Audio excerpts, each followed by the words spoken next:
Street is going through your process when inking. Yeah. Now, because we're using brush and the nibs, okay, and that'll be for 8 house. So I'm glad I got that right this time. That's fine. All right, so we'll jump onto that now, and then we'll come back and we'll check out the color process. Okay. See, this is a whole other conversation that I find interesting. It's a real tangled web for me, because as a person who's worked on these shows, I don't do fan art of my own shows. Yep. But I have production art from the shows. Now, legally, I shouldn't be revealing that they own it, and that's fair enough. But I'll be sort of at a convention, and there'll be people showing off artwork of characters that I've designed and making money off it. And if somebody was to copy their copy of they haven't got any rights or any, they're basically they're not contracted, or they're not able to, they haven't done anything to approach the original publishers.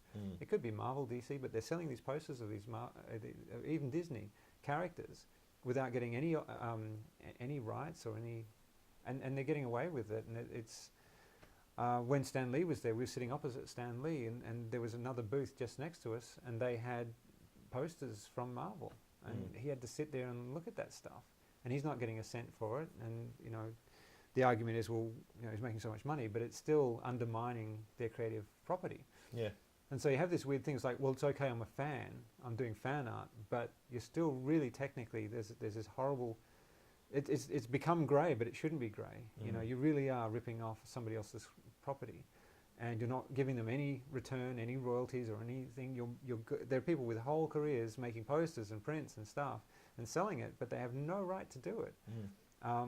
And it's hard for me, because I'm sitting, looking at, I drew that design, I did that design, but I can't claim it because, and I'm sort of put in the same position as them, where the audience coming in, the people who pass by us at the conventions, they don't know, they assume that I'm a fan artist. And it's like, no, this is actually from the production. I actually drew this artwork, and you saw it on TV, and this was the pitch art that sold the show. If I hadn't have done this artwork, you wouldn't have seen the show. And it's a really hard thing for people to sort of then, wait, what? I thought you were just drawing something because it was on TV. It's like, no, I made it become on TV for you. So it's a very difficult challenge for me to sort of communicate that, which is why I really need the help of you guys to untangle the confusion. It is tricky. And there's an Australian who designed this stuff, and I'm not ripping it off. Yeah, it's your own stuff. And yeah. I mean, I suppose another thing is, like, if you've got someone who then goes, you do a commission, and they're kind of saying, can you draw this character for me? And I wouldn't do it. So, and that's tough. And that's my thing is I will not draw somebody else's character if I have no right to. But if I'm paid to work on a character or paid to work on a show, then that's fine. But even then, I'd struggle with getting paid to work. I would do a commission for a show I've done, because that's something I created. But I certainly wouldn't do it for Marvel or DC characters, because I haven't got the right to do that. So okay, and that's good, because I've always. But I have high, But I try and understand it, because the way I'd see it would be, all right, if they're asking to say, can you draw me with, all right, let's say Batman, for example, right? I'd kind of go, all right, I'll do that, and what you're paying for is my time as an artist, right, not for who the character is. Right. Now, you wouldn't go, well, because it's Batman, I'm going to charge you $100 more. Right. But yeah, it's tricky, isn't it? Yeah, and I can understand all arguments, and I think that's something else that kind of came up in that conversation. And it's someone who just said, where is the line? Yeah, and that's because it's been blurred over the years. Yeah, and in recent years too. It's been quite recently that, especially with digital and everyone DeviantArt, everyone just puts everything up there. Yeah, I've had people on DeviantArt. They say, "So wait, you were actually what involvement did you have in the production of this show?" It's like, well, I was the guy. You can see my name at the beginning of the animation every time. Like, it's just one of these things. Like, you're the guy, and it's great that they can learn that now. If it wasn't for Brandon encouraging me to do DeviantArt, I wouldn't have my material available for people to see that I did it. But there's no way that the networks, or it's not the networks, but the producers, there's no way that Columbia TriStar would ever put me forward as a name, as somebody who did this art. As far as they're concerned, they don't even know who I am.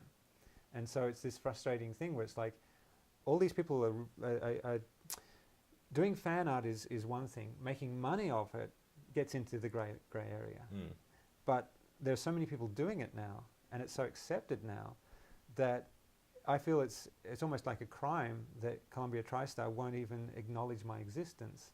So I've had to actually go out, thanks to Brandon's encouragement, I've gone out and I've said, I did this stuff. And it's allowing people to sort of go, well, okay, there was a person who did this, and especially for us here, there was an Australian guy doing it, which is kind of cool. All that stuff you saw on TV was done in Australia sometimes, and done through Australian artists. And knowing that means that it opens up the doors that more can be done here, more people can do stuff from Australia. It's not like all the entertainment that we ever see comes from America and Australians have nothing to do with it. Yeah, I mean, look, you it's an international thing. You know, whenever it's like Oscars or Emmys or stuff like that, whenever an Australian's in the running, and if, you know, we win something, it is kind of, you know, it's really broadcasted. You know, kind of go, you know, they've won best, you know, costume design or whatever. And usually you find those people are expats. They're people who've got so sick of not getting opportunities in Australia. They go work in America, and then they win something, and they say, oh, you're Australian, you know, and it's like, pat, you're one of ours. And it's like, it's so funny that Australia has this sort of like, I don't care. But when you win something or get an accolade, when you achieve something, then it's like, oh, you're ours again. Oh yeah, there's a little layer they use, just Australia's own, they whack it up top. Yeah, exactly. Bloop, you know. But I've always been very conscious or very proud of the fact that we weren't going to become American. We're never going to become American. We love working with American, and our teams were often international. We had many artists from different countries and cultures, and it was always an international group. But even back in the 80s, when there wasn't a lot of international artists working together, but we were lucky to have that. And so I got to just to have that opportunity. I'm very grateful that America was. This is the thing. America is so accepting and they're so gracious. They let us come to their country and help their industry look different. And the fact that they're willing to do that is incredibly gracious and wonderful. And I enjoyed the fact that they did that. It was a hard slog. It was incredibly hard work. And as Helen was saying, it was an industry. It was a factory. You really had to become, you know, I got shrunk down to just being a hand that draws, you know, characters. And I couldn't do color. I couldn't do story. I couldn't do all the other things I normally used to do here. But I can't make money here. So we came back, we tried it, and it didn't work again. So fortunately, Brandon's been very grateful and said, work with us. And it's like, sure. You know? And we're trying to then, the byproduct is we then print comics here for Australians who might be interested, but we also print them internationally. Like most of my market is international. So we do sell comics internationally. And it's just fantastic to be able to be in Australia, sell our personal work internationally, and be able to do work for America while being in this country. And that for us is a coup. That's a very good. That's a win. You know, for us it is. Yeah. And we worked really hard to get to that point because we're not forced to work on somebody else's project. We're working on our own. And I just did an old man then. I'm getting on. So yeah, we're basically now able to do work that we want to do the way we want to do it without being edited or changed. You know, Brandon's been fantastic. Helen and I did covers. He's doing a thing called Profit, which is a comic that was done by Liefeld, and he's picked it up and repurposing it, and he's the writer on it, and he asked us to do covers, and his brief was just 70s sci-fi covers. I don't want the character in there, just 70s sci-fi covers. Can you do that for us? So Helen and I have done 5 covers for Profit, and the brief was so loose, and we'd show him stuff, and I was expecting, oh, change that, I don't like that, which is what you'd normally get in Hollywood. Yeah. He's like, oh, that's good, we'll print it. Like, what, no changes? And I said to him, look, in all these years, 30 years working in the animation industry, and you know, I've never had this experience where it's almost like it's a godsend here, where it's, you've been able to inspire someone at a really young age, Yeah. And now that's come around where he's giving you this opportunity that you've been really hanging for. Yeah. And it's come from what you've done at the start. Yeah, in Australia. Yeah, so it's actually brilliant the way that's worked. And so I am very grateful for the opportunity. I'm very grateful for him doing this. It's almost very, time travel-esque. It is. It's weird. That one thing happened in the past. Yeah. It's affected, what's happening now. So. And as I said back then, I felt like Zooniverse was my little bottle. It's like you put a message in a bottle, and I was sending out to the world, just saying, "Here I am, and I've done something. I actually accomplished it. I finished it, and it's done." And from that, I got pulled out to go to work in America, thanks to Richard Reynes and all those guys over there. I worked with them; they became friends, and then that sort of petered out and became nothing. And we came back to Australia, going, "Well, what now?" And then the message in the bottle popped up, and Brandon said, "Let's try it again." So it's just incredible how things work out, and none of it was planned. And that's the thing when I talk to young artists on DeviantArt or just generally, they're all like, "What's the strategy? What's the plan? What do I have to do?" And honestly, all I did was I kept working. Just pencil to paper. That's really all it is. There's no like clever strategy. I didn't go to any school for this. It's largely self-taught. There were no classes or no schools for how to draw comics or how to do comics. All self-taught. And there are even places in America there was an interview that I did with Brandon showing a bit of my technique in the old days, in the 80s.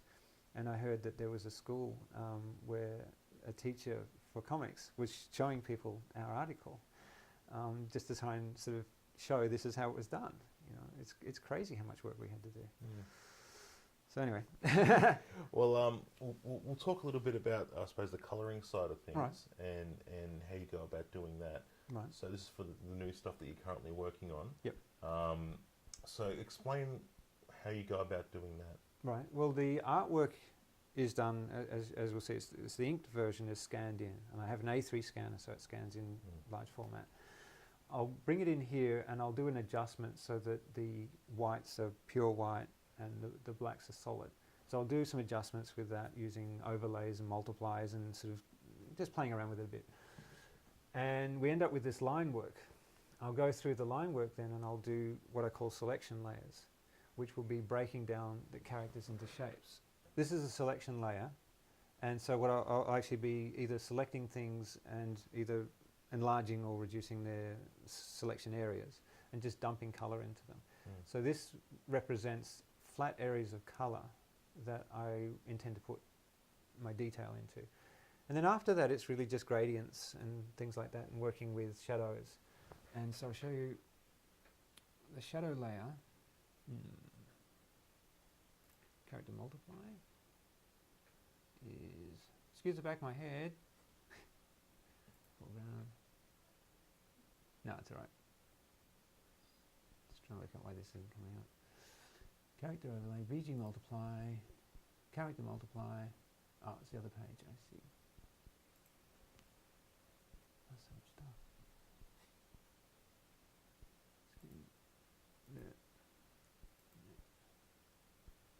So it's actually doing it on this page, which is weird. Okay. Sorry, guys. Character overlay. VG. And then all these guys. So why is that not? There you go. So yeah, you'll have like highlights. So there will have shadows and highlights, and I'll put those in. This is a fairly flat style. So I'll show you, this is the background without shadows. This is the character overlay. Yeah, well, I'll show you different things where we have to put, so I'll use I'm just using this is actually old school now, but I'm using a stylus. I'm using a Wacom or Wacom. Yep. But I don't use the Cintiqs. I'm just doing it all. Now it's old school. It used to be very advanced at one point. But you can see there's highlights in her hair and things like that. We'll show you those up close a bit more. But there you go, that's drawing on it. Sorry. So that sort of sums up that. It's pretty, you can go in and tweak it and detail it from there. Well, that's cool because, I mean, I do a similar thing with, I mean, with me it's very basic, it's flat, it's with No Man's Band, it is literally black and white, and then I add grayscale. So I've got like I'm probably working with about 4 or 5 layers.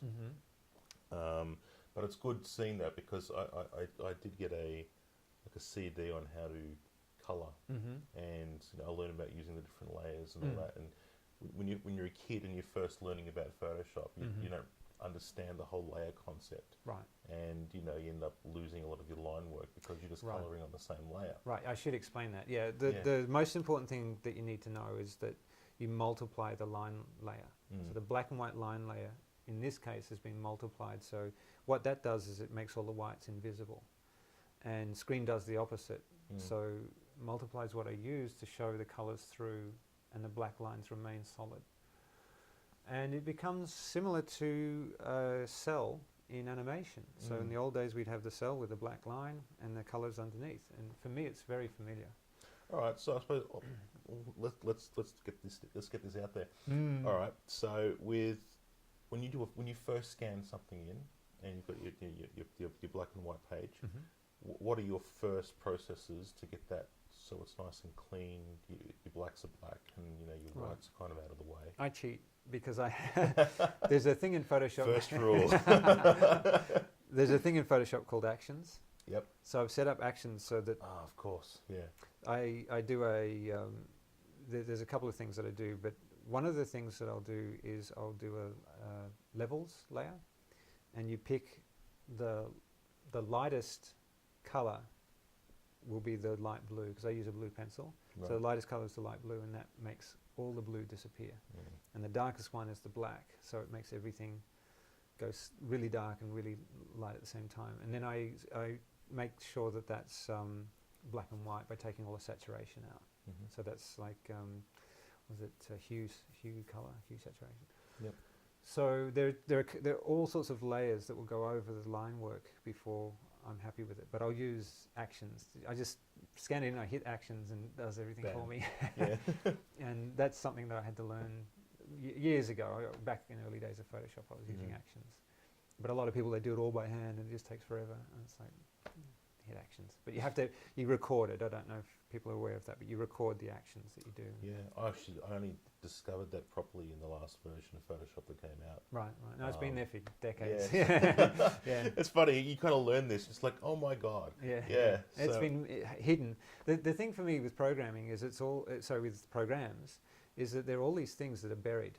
And they can do amazing stuff, but if you don't know how to explore it or you're not introduced to them, you get into a habit of just doing things the same old way. And especially if you haven't been taught in all these new versions that come out, there really isn't anything that explains it. I mean, sometimes you might have an intro at the start when you go in, and it's like, check out the new things, and but none of it's what you need to do. Yeah, it's kind of like, oh, that's nice, but I'm not really going to use that. Exactly. But all the other stuff, it's like they need something specific for. They need something where it's actually, what are you using Photoshop for? Right. And then you can kind of go in there and say, right, well, I want to learn how to do this. And then you can kind of find out all the tricks there, but they can't really, I suppose, do 100 videos for what you're going to be using Photoshop for. And that's the thing with any program, is you're going to find there's one group of people. For me, it's learning the workarounds. So when I was learning 3D, I couldn't make head or tail of how to work in 3D. Yep. And so what I did was I paid for one of the guys at Foundation. His name is Jake Bergman, and he became a great friend, and he's a great animator. But he actually spent time with us, and I think it was 2 days I had with him. And he came in, I paid him to help me, and he showed me his workarounds, and I kept notes, and I was able to then build in 3D because he showed me how to get around the programming to get what you wanted. And so a lot of programs, that's what you're looking for, is somebody to guide you through that little pathway. And you'll find that most people who use these programs have a very set, just a few tools that they use, and they don't really use the entire, or know the program in its entirety. Yep. Because you just need to use a few things and that's it, and move on. So for me, I use very simple things, is that flat colors with the selection layer, and I'll use that to then select areas that I'll then work on. So if I'm doing gradients, I can then work, say on a face, if I was putting a gradient, I then could select a face and put a gradient across it. And that's the way I prefer to work, but somebody else might want to paint the whole thing, but I just find that's kind of crazy. Yeah. If I'm doing a painting, I'll do it that way. But for this stuff, I like it being a bit bold and flat. Okay.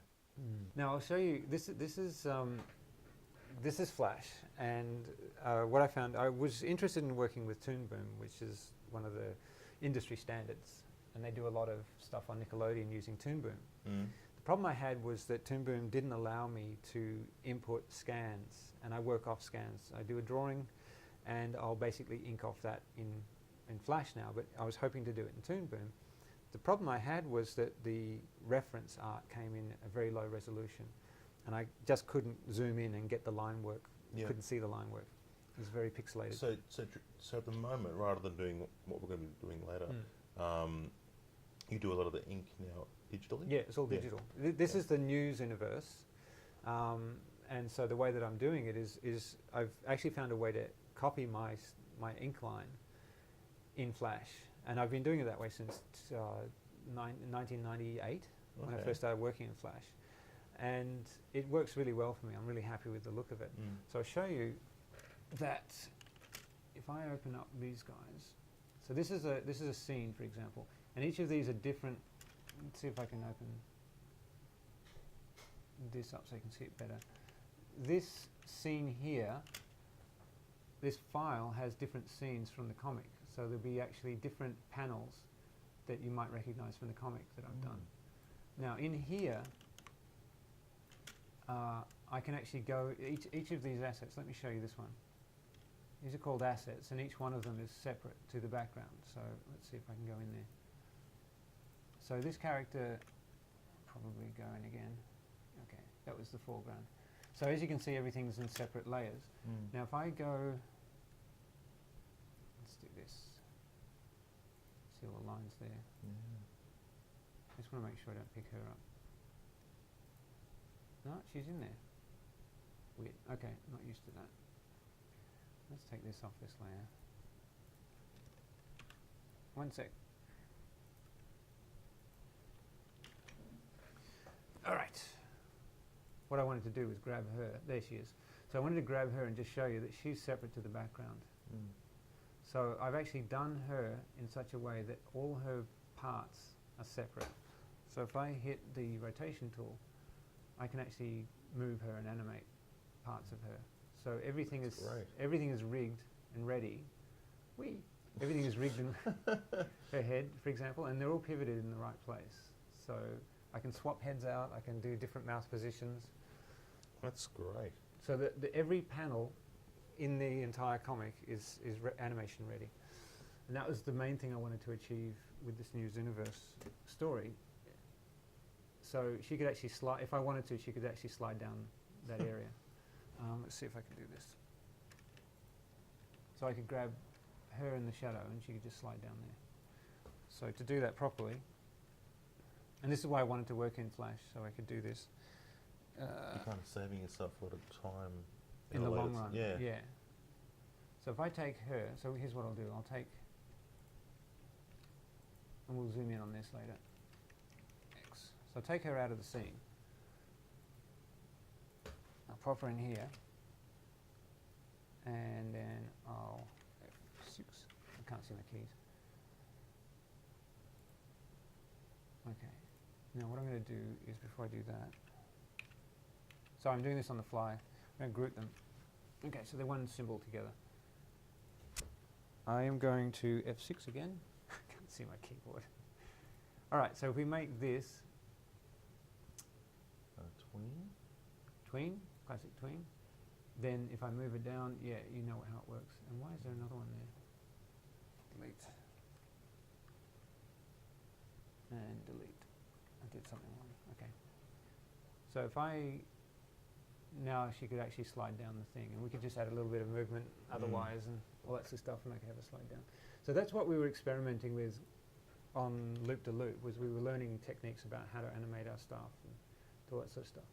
Do different, learn different techniques, because it was a month-to-month challenge, and it forced us, Helen would do music for me, and then Helen would do her stuff, and I'd help her with voices, and so together we're actually a little production house where we were forced.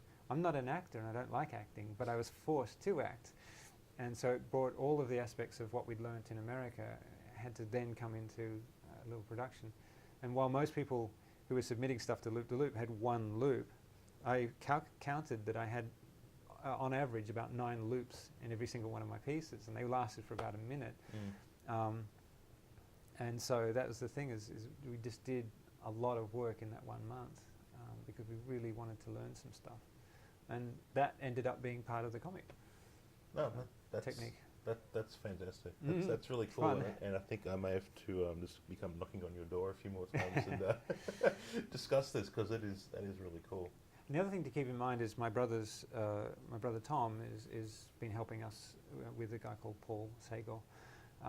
They've been helping us put together an app on iPad, an iPad app, and this first issue will be available soon, we hope.